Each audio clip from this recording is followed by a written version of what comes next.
Welcome in to another new podcast from the Association for Materials Protection and Performance. My name is Ben Dubose, and I'm a staff writer with Materials Performance Magazine, also known as MP. Today, in the latest episode of our MP interview series, we're continuing our new mini-series, if you will, spotlighting some of the newer technologies that are designed to help out with the ongoing war against corrosion. In late April, as many of you are likely aware, we announced the 2021 winners of the MP Corrosion Innovation of the Year Awards program. These winners, which you can read about at materialsperformance.com, were graded and judged by a panel of industry experts across numerous fields and sectors within corrosion control. Anyway, over the coming weeks and months, we're inviting each of these winning groups onto the podcast to talk a bit more about their innovation and how they think it can potentially change the corrosion industry in the years ahead. We started off last week with Harvey Hack and Jim Wingasson of Northrop Grumman Undersea Systems. You can find that episode in our archives. And today we have Tony DaCosta, Vice President of Engineering at Mobiltex. Tony, good afternoon. How are you? Very good, Ben. How are you doing today?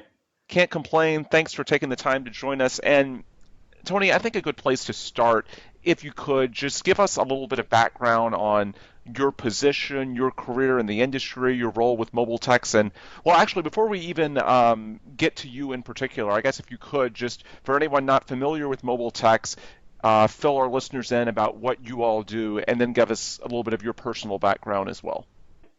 So Mobiltex came into being in 1985.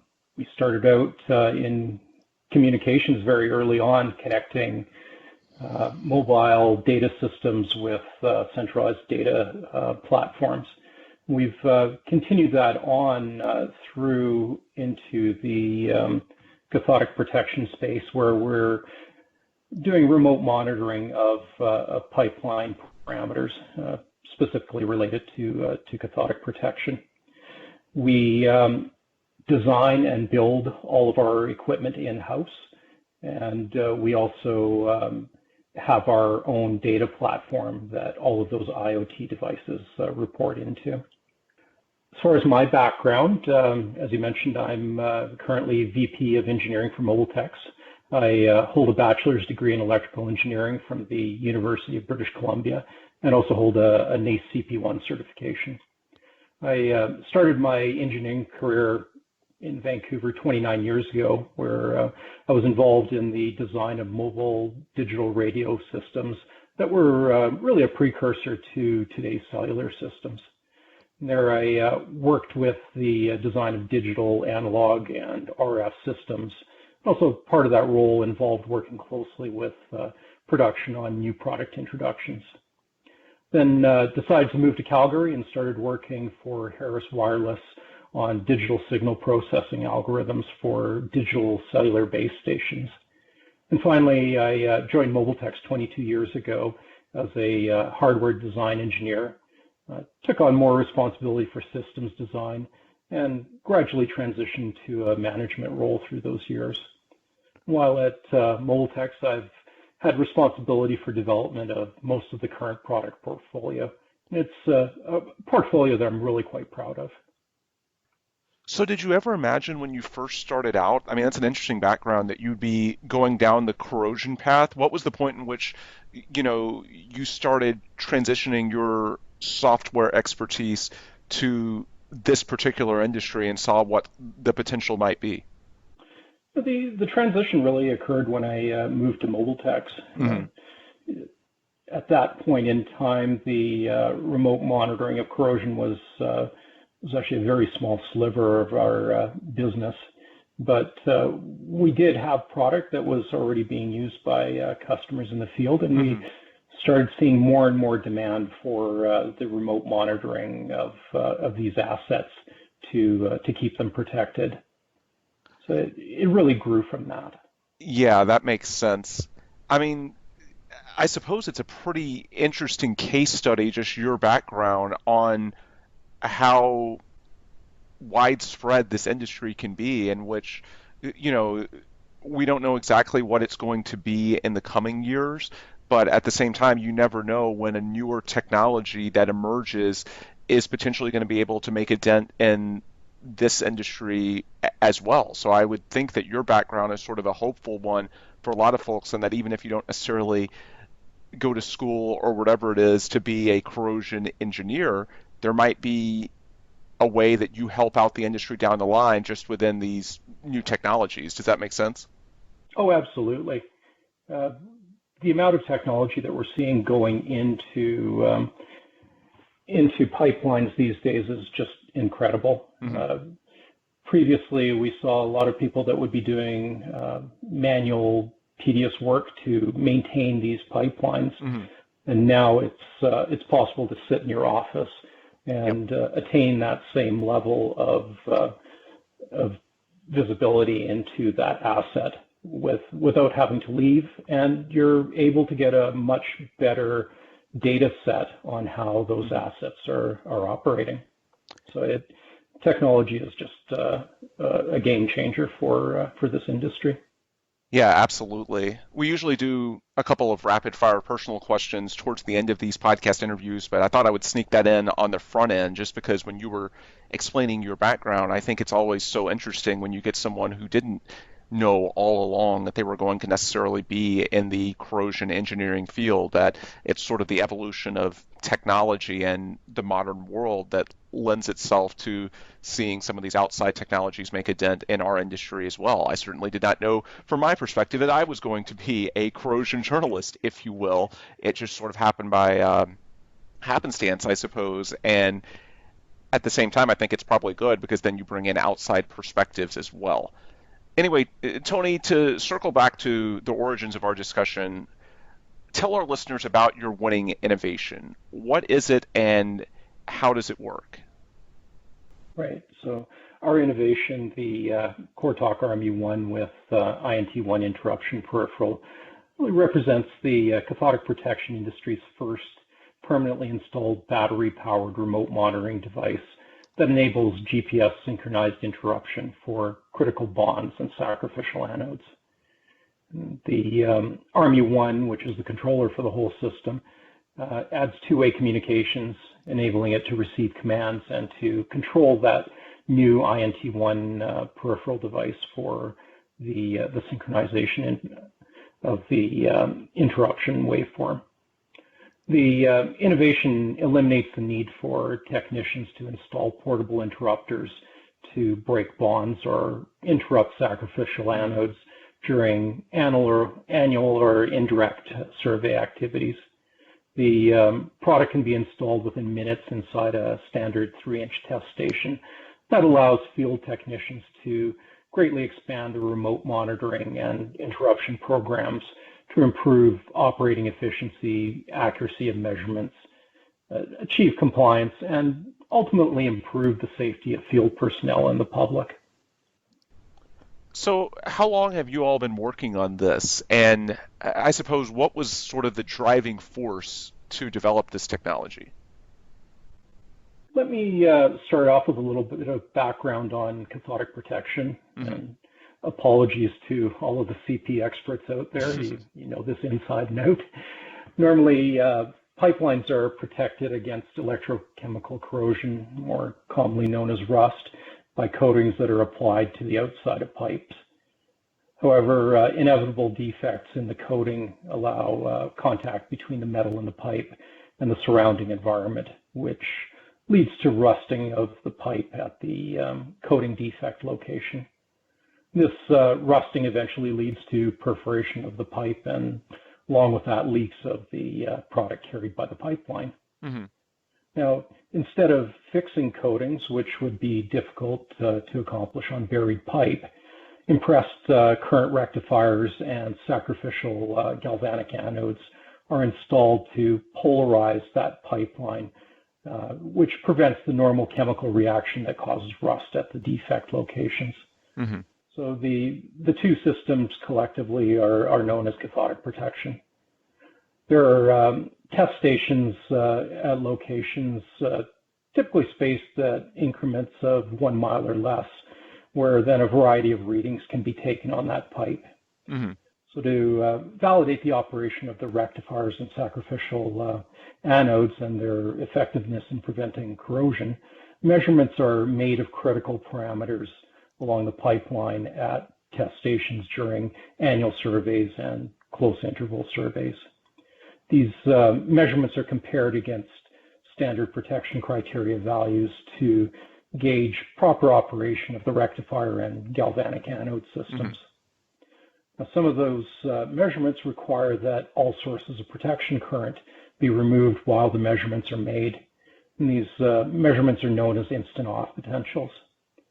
But those protection current sources must be reconnected after the measurement is made so as to maintain that protection level. And this removal and restoration of protection current sources is known as interruption. The availability of AC line power at rectifiers made it simple to create remote monitoring units that have become ubiquitous for gathering measurements, but also enabling interruption of those rectifiers. Unfortunately, rectifiers aren't the only sources of instant off potential errors on the pipeline.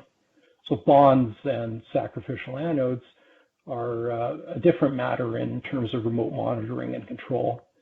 Fortunately, at bond and galvanic anode installation sites, AC line power is not usually available. With that, bonds and galvanic anodes rarely had remote monitoring with interruption capability, as this would typically require a remote monitoring unit that was battery powered with solar augmentation. Solar panels are expensive and always a target for theft and vandalism. So this dictated that either portable interrupters were deployed to bond and galvanic anodes during surveys, or they were simply disconnected. And disconnecting completely creates time periods where protection is not being applied to the pipeline segments at those locations. Also, survey crews need to remember to go back and reconnect all the disconnected equipment after survey completion. So back to your original question, it was actually two of our larger customers that approached us to come up with a solution for the problem of being able to interrupt bonds and galvanic anodes using a permanently installed remote monitoring unit. They were seeing inefficiencies in their survey jobs, as well as data that wasn't always reflective of protection levels throughout the year. Our experience with designing low-power battery-operated remote monitoring units gave us the ability to turn those requests into the product that we have today, the RME-1 with the INT-1. And with that product, those customers are now able to interrupt their bonds and galvanic anodes right from the comfort of their office, while getting rich data throughout the year on their asset protection levels. We started the RME-1 INT-1 development project in May 2019, had field trial units installed by January 2020. We then took the feedback from the field trials, modified the design slightly, and had final commercial release by mid-March 2020. So what type of field testing was there? What were sort of the environments that you put this to collect data in, and just in general give an overview of sort of how the field testing process went and why you guys were so confident that this would ultimately work as well as it has? Field testing included the deployment and testing of 5 beta units installed across sites located throughout North America during late January and early February 2020. In mid-February 2020, we received initial feedback and data from the first customer to have installed the RME-1 on its CPE assets. We observed clean interruption waveforms that were evident in the interrupted survey recordings. And that was a good indication that the RME-1 with the INT-1 was working as planned. And we received additional feedback from customers that participated in the field testing exercises. All in all, it was a positive affirmation before the commercial launch. So what's the interface like for users? I know it's a little difficult to illustrate this in a podcast format, but at the same time, if our listeners want to learn more, of course, you can go to materialsperformance.com. You can go to the awards website. You can find a lot more information about this innovation and see some graphic depictions as well. You can also check out the MobileTech's website. But just broadly speaking, what's the interface like, and with the platform, what types of information is available and how is it accessed? Certainly. So the backbone of a strong IoT system is always how the device transmits the data and how that data is stored, accessed, and visualized. Our remote monitoring units leverage cellular and satellite networks to provide connectivity from the field device to the cloud. With access to RMU and CP asset data, our CoreView software platform allows operators to use those communications technologies in a flexible manner, choosing whichever technology is best suited for that location. The transmitted measurement data, whether it be potentials, currents, pressures, or any other parameter being sampled by the remote monitors, is stored and organized in CoreView. That's our data repository and web portal, which allows users to access the data and enables users to schedule those survey interruption events I described before. It's an intuitive platform that tailors well to the unique needs of various user profiles that use it, from field technicians, CP supervisors, and engineers to integrity managers even. Platform is also available in app form, which complements well with our line of configuration apps used for each of our products. Essentially, anywhere that an internet connection is present, access to the data and control functionality is available to the users. And with the next release of CoreView that is coming this summer, we aim to give our users the ability to interface with the data on the platform in a flexible manner by offering new application programming interfaces. It'll now be possible to even load data directly into Microsoft Access or Power BI by simply configuring CoreView as another data source in those applications. So it's an exciting future that will allow traditionally disparate data sets to be pulled in together for meaningful analysis. And also, as part of that release, we will also start introducing analytics capabilities directly into the platform.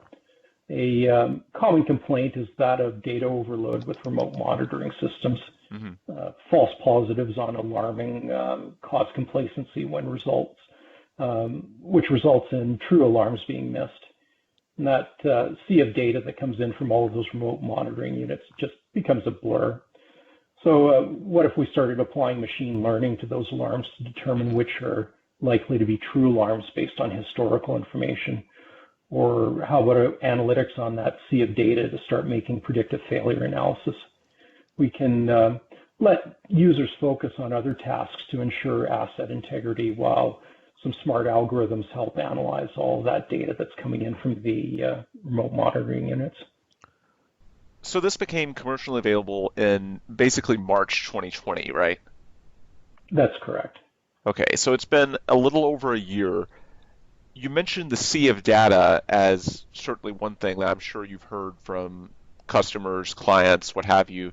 Is there any other general themes with the feedback you've gotten over this first year? What are you generally hearing from your users or even people that are just sort of potentially interested in using this in the future? What are you hearing from them? As far as the RMU1 INT1 is concerned, the feedback during the first year has all been very positive. We did receive a request for a mechanical change to allow the unit to be less visible in certain install situations where theft or vandalism is prevalent. We accommodated that through a simple mounting system that was provided to the customer within a month. A second request was related to very customer-specific requirement in measuring a potential on an unprotected coupon with the timing being synchronized to a rectifier interruption. After analyzing the request, we determined that a simple firmware change could be made to have that happen. We provided that change to the customer, and now that same customer is expanding the use of the product because of that added functionality. And this was even though it was an unintended target for this product. Mm-hmm. But as far as the data analysis is concerned, we are seeing a lot of excitement in the field around the area of analytics. It's been traditionally an area where data has been kept in disparate databases, filed away, and not really put to its full potential. So now the ability to take all of those disparate sets and come up with some meaningful predictions is an area where a lot of our customers are seeing that as the future. Mm-hmm. So I was going to ask you about changes or updates that are potentially coming down the pike for this technology. You already sort of mentioned it with the increased use of analytics, so I think I'll reframe that question. What is the timetable moving forward? Do you sort of have a best guess? Are we talking a few months? Are we talking a year or two as far as when you can potentially integrate more of these analytics, this machine learning that you talked about? It seems pretty clear that that's sort of the updates to this system moving forward. Do you have sort of an idea as to what the time frame might look like? Certainly. So our first analytics framework is going to be going into the system as of this summer. Okay. That'll be in beta test phase, and it's a system that's going to be helping with that overload of alarms. Mm-hmm. We actually just filed a patent on that algorithm, so we expect to have that in place as it works its way through the patent system. Beyond that, we already have a full roadmap of other analytics features that we'll be rolling out over the next year. We're working with many of our customers very closely to address some of the features that they would like to see in that area. We're wrapping up here with Tony DaCosta, Vice President of Engineering at MobileTex. Tony, the last question for you, I'll split it into two parts. First off, is there anything about the innovation that we haven't already covered that you'd like to throw out to our audience? And then secondly, for our listeners that want to learn more about the product, the technology, you, the company, whatever it may be, how can those listeners access that? Be it your website, email, basically any contact information, that you would like to throw out. So Tony, if you could, let's wind down by letting you address those subjects. Certainly. On the RMU1 INT1, I think we've addressed most of the points there. And if any of our listeners would like to either get more information or do a trial run of the product with a demo, please do contact us. And the users can get more information on the RMU1 INT1 solution or any of our other products at our website at www.mobiletex.com. And Ben, I'd like to thank you for having me on and giving me a chance to go over our innovation. Yep, absolutely. Congratulations again for being one of our winners this year. You're always a joy to deal with, so I'm happy to see your success, your company's success, and glad that we can spotlight this more because definitely the feedback on this seems pretty promising. So I'm glad to give it a little bit further spotlight, if you will, and hopefully some more people can learn about the interesting things that you all are doing. Anyway, that's where we can leave things today. If you want more information, Tony mentioned where you can get in touch with MobileTex or learn more. And then for us, as far as those of us at AMP, you can do that at the AMP website, ampp.org. And you can also visit materialsperformance.com for all sorts of news and info related to the corrosion control industry. Also, if you've not already subscribed to this podcast or you haven't left it a 5-star review, please do. That definitely helps us out. We're available at Apple, Google, Spotify, and virtually all the major podcast distributors. With that, we'll sign off. Once again, for Tony DaCosta, my name is Ben Dubose. Thanks as always for listening, and please come back soon for another podcast episode from the MP Interview Series.